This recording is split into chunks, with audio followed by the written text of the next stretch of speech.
Hello students, मैं हूं पवन कुमार स्वामी। एक बार फिर से वेलकम है मेरे आप चैनल पर आप सभी का। उसी गर्मजोशी के साथ और बड़े जोश के साथ अपन आज की क्लास शुरू करने वाले हैं, क्योंकि जल्दी से जल्दी अपने को हिस्ट्री कंप्लीट करके और बाकी की किताबों के ऊपर भी क्या करना है, गौर करना है, ताकि सारी चीजें अपन कंप्लीट कर सके टाइम के ऊपर। तो आज जो अपन टॉपिक पढ़ने वाले हैं, चैप्टर वही रहने वाला है, प्रिंट कल्चर वाला। बस टॉपिक चेंज होने वाला है।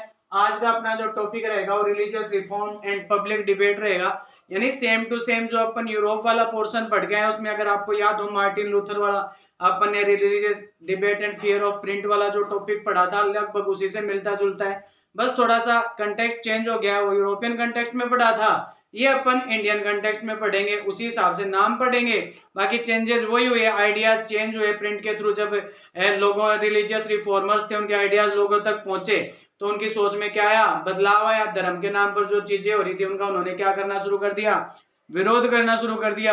कौन कौन से व्यक्तियों ने इसमें इंपॉर्टेंट रोल प्ले किया वो भी पढ़ने वाले हैं।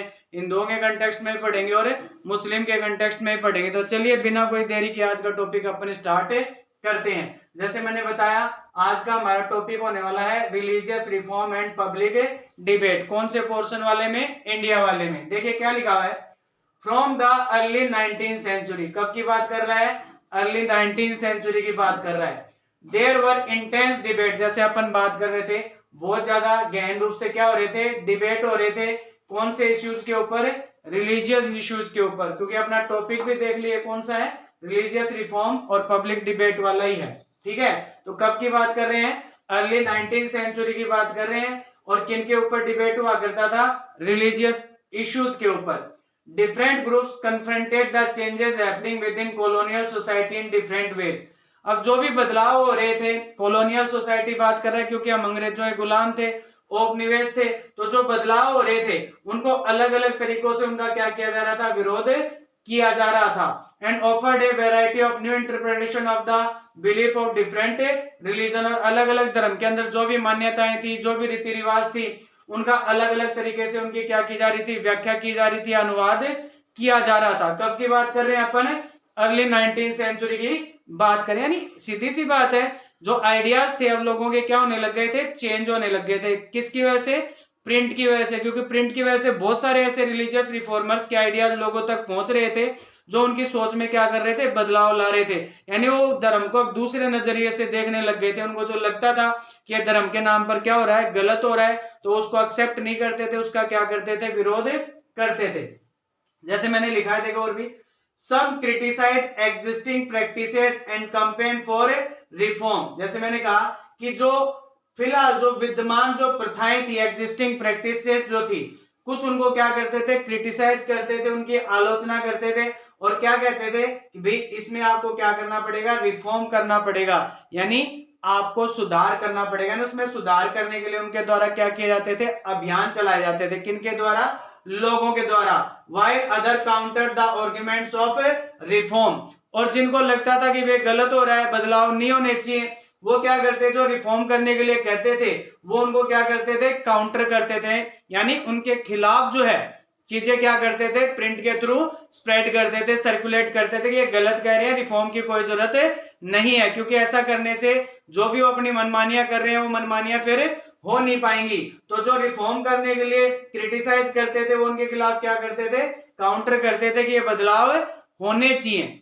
ठीक है, यानी रिफॉर्म नहीं होना चाहिए, जो चल रहा है वैसे के वैसे चलना चाहिए। कौन कहते थे, जो काउंटर करते थे उन चीजों को सुधार करने वालों के खिलाफ। Printed tracts and newspaper not only spread the new ideas but they shape the nature of debate. जैसे मैंने कहा कि भी अब न्यूज़पेपर प्रिंट हो रहे थे, ट्रैक्ट यानी जो लेख थे वो प्रिंट हो रहे थे, तो उसके द्वारा ज्यादा से ज्यादा लोगों के जो आइडियाज थे, जो रिलीजियस रिफॉर्मर्स थे, सोशल रिफॉर्मर्स थे, उनके आइडियाज ज्यादा से ज्यादा लोगों तक क्या हो रहे थे, पहुंच रहे थे। तो इससे जो डिबेट करने का जो नेचर था वो क्या हो रहा था, चेंज हो रहा था। जैसे मैंने बताया ना आपको, इससे लोगों की नॉलेज बढ़ रही थी धर्म को लेकर, नए नए चीजों को लेकर। तो अब उन चीजों के ऊपर यानी डिबेट जो है वो बहुत ज्यादा सही तरीके से होना शुरू हो गया था। नहीं, एक नया स्वरूप मिल रहा था डिबेट को, कि अब आप जो चाह रहे हैं उस आधार पर आप जो है ना, जो गलत हो रहा है उसका क्या कर सकते हैं, विरोध कर सकते हैं। तो क्या कह रहा है, जैसे मैंने कहा, printed tracts and newspaper not only spread the new idea, केवल वो नए आइडिया स्प्रेड नहीं कर रहे थे, साथ ही साथ वो जो डिबेट का जो नेचर था उसको भी एक नया स्वरूप प्रदान कर रहे थे। क्या? प्रिंटेड टेक्स्ट और newspaper. A wider public could now participate in these public discussion and express their views. किसकी वजह से? प्रिंट की वजह से। कि अब उनको लग रहा था कि भाई ये चीज ऐसे होनी चाहिए, तो वो प्रिंट के थ्रू अपनी जो विचार हैं वो क्या कर सकते थे, लोगों के सामने रख सकते थे। कौन? जो पब्लिक थी वो क्या कर सकती थी, इस तरह के जो डिबेट होते थे, डिस्कशन होते थे, उनमें क्या कर सकती थी, पार्टिसिपेट कर सकती थी, और साथ ही साथ उनका क्या सोचना है वो एक्सप्रेस भी कर सकते थे। किस वजह से पॉसिबल हो पा रहा है? प्रिंट की वजह से पॉसिबल हो पा रहा है। New ideas emerge through these classes of opinion. तो सीधी सी बात है, जो ये अलग अलग ओपिनियन होती थी लोगों की, जब उनके बीच में डिबेट होते थे तो इसकी वजह से नए नए विचार क्या आते थे, सामने आते थे। न्यू आइडियाज क्या होते थे, इमर्ज होते थे, जिस वजह से अपन ने पढ़ा था ना, इंटेंसिव डिबेट शुरू हो गई थी। यानी बहुत ज्यादा लोगों के विचार अब चेंज होने लग गए थे। अब वो हर चीज के ऊपर क्या करना चाहते थे, तर्क वितर्क करना चाहते थे, और लास्ट में जो सही पॉइंट है उसको क्या करना चाहते थे, फेवर करना चाहते थे। और देखिए, this was a time of intense controversies between social and religious reformers and Hindu orthodoxy. ध्यान रखना, ये आपके रिलीजियस और जो सोशल रिफॉर्मर्स हैं ये एक तरफ हैं, और जो हिंदू ऑर्थोडॉक्सी है वो क्या है, एक तरफ। एक तरीके से जिनको अपन कंजर्वेटिव्स कह सकते हैं ना, जो मतलब पुराने रीति रिवाजों को या रूढ़ियों को मानने वाले लोग होते हैं, जो चेंज को इतना ज्यादा क्या नहीं करते हैं, एक्सेप्ट नहीं करते हैं। जबकि सोशल और जो रिलीजियस रिफॉर्मर्स थे वो चेंज के प्रति थे, कि हाँ चेंजमेंट होना चाहिए धर्म को लेकर। जैसे मैंने बताया कौन कौन से मैटर के ऊपर, जैसे विडो इमोलेशन, सती दाह सती प्रथा जिसको बोला जाता है, मोनोथिज्म जिसको एकेश्वरवाद कहा जाता है, ब्राह्मणिकल प्रीस्टहुड की भाई जो प्रीस्ट होगा, पुजारी होगा, वो कौन होगा, ब्राह्मण हो गया। इसके अलावा मूर्ति पूजा, ठीक है। इस तरह के जो मैटर्स थे इनके बीच में बहुत ज्यादा क्या होते थे, उस चीज के ऊपर क्लेसेज होते थे। किन के बीच में? जो हिंदू ऑर्थोडॉक्सी थे उनके, और जो सोशल और रिलीजियस रिफॉर्मर्स थे उनके बीच में बहुत सारे क्या होते थे, क्लेशेज होते थे। यानी बहुत ज्यादा उनके बीच में कॉन्फ्लिक्ट और डिबेट होते थे इन इश्यूज के ऊपर। जो सोशल और रिलीजियस रिफॉर्मर्स थे उनका मानना था कि भाई ये चीजें क्या होनी चाहिए, प्रथाएं खत्म होनी चाहिए, जबकि हिंदू ऑर्थोडॉक्सी जो थे उनके क्या थे, फेवर में थे। इस वजह से उनके बीच में क्या होता रहता था, क्लेशेज ज्यादा से ज्यादा होते थे। जैसे मैंने एग्जांपल भी दे रखा है, देखिए इसी तरह के एक जो सोशल रिफॉर्मर थे या रिलीजियस रिफॉर्मर थे, उनका नाम क्या था, राजा राममोहन रॉय। उन्होंने इन सब चीजों का क्या किया था, विरोध किया था। किन चीजों का? विडोमिनेशन, ये आइडोलेट्री, ब्राह्मणिकल प्रीस्टहुड, इन सब का क्या किया था, विरोध किया था कि ये प्रथाएं क्या होनी चाहिए, खत्म होनी चाहिए। और इसके ऊपर उन्होंने क्या करी थी, एक किताब भी ली थी जिसका नाम क्या था, संवाद कुमुदी।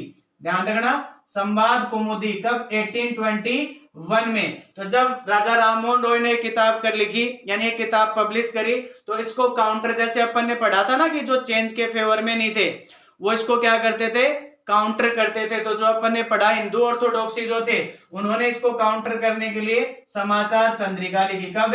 1821 के अंदर ही, ठीक है। ध्यान रखना ऑब्जेक्टिव के हिसाब से, राजा राममोहन रॉय, संवाद कुमुदी, और हिंदू ऑर्थोडॉक्सी ने कौन सी, समाचार चंद्रिका। इसके अलावा 1822 के अंदर दो पर्शियन न्यूज़पेपर भी पब्लिश हुए, जिसमें एक का नाम था जामे जहानामा और एक का नाम था शमसुल अखबार। ये पर्शियन न्यूज़पेपर थे। कब? 1821 के अंदर। और उसी समय गुजराती भाषा के अंदर भी न्यूज़पेपर आया जिसका नाम था बॉम्बे समाचार। आई बात समझ में? तो इस तरह की चीजें होती थी, और ज्यादातर ये कौन सी लैंग्वेज में होती थी, वर्नेकुलर लैंग्वेज, यानी आम बोलचाल की भाषा में होती थी, जिसके द्वारा आम आदमी के लिए समझना भी क्या होता था, आसान होता था, और उसके ऊपर डिबेट करना भी क्या होता था, आसान होता था। तो इन इश्यूज के ऊपर बहुत डिबेट होते थे, और जैसे अपन ने पढ़ा, नए नए व्यूज और नए नए आइडियाज सामने आते थे। ये तो अपन ने इधर का पढ़ लिया। अब अपन नॉर्थ इंडिया का भी एग्जाम्पल लेते हैं। नॉर्थ इंडिया के अंदर क्या था, जो उलमास थे, उलमास किनको कहा जाता है, इस्लाम धर्म के अंदर जो स्कॉलर्स होते हैं, विद्वान जो होते हैं, उनको क्या कहा जाता है, उलमास कहा जाता है। वो क्या थे, डीपली एनेक्शियस, बहुत ज्यादा चिंतित थे, किसको लेकर, about the collapse of Muslim dynasty. यानी जब अंग्रेज हमारे देश के अंदर आए तो जो मुस्लिम एम्पायर था वो क्या हो गया था, एकदम से उसका पतन हो गया था, खत्म हो गया था। तो क्या डर था उन चीजों को, दे fear that colonial rule would encourage conversion, change the Muslim personal law, ये डर था उनको कि कहीं ये हमारा धर्म रूपांतरण ना कर दें, धर्म परिवर्तन ना कर दें, और साथ ही साथ जो मुस्लिम धर्म के अंदर जो पर्सनल लॉ है कहीं ये उनको भी ना बदल दें। किनको डर लग रहा था? जो उलमास थे, जो स्कॉलर्स थे इस्लाम धर्म के, उनको इस चीज का डर लग रहा था। किस चीज का?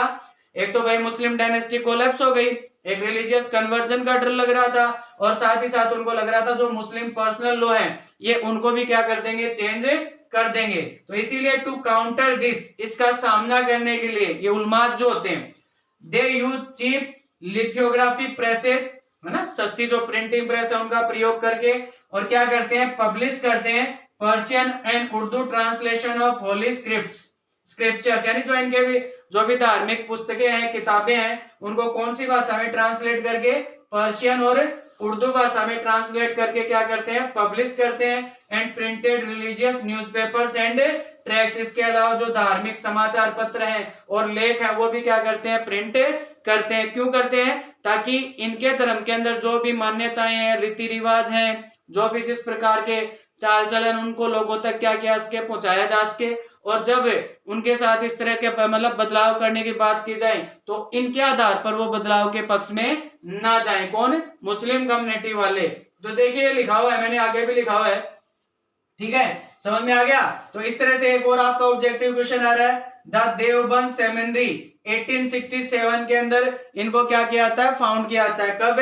1867 के अंदर किनको? देवबंद सेमिनरीज को। फिर क्या होता है? Publish thousands of fatwas telling Muslim readers. फतवा जानते हो ना क्या होता है? जो आप मतलब लीगल नोटिस होता है एक तरीके से धर्म के आधार पर, वैधानिक जो नोटिस होता है उसको क्या कहा जाता है? फतवा कहा जाता है। तो हजारों की संख्या में क्या किए जाते हैं?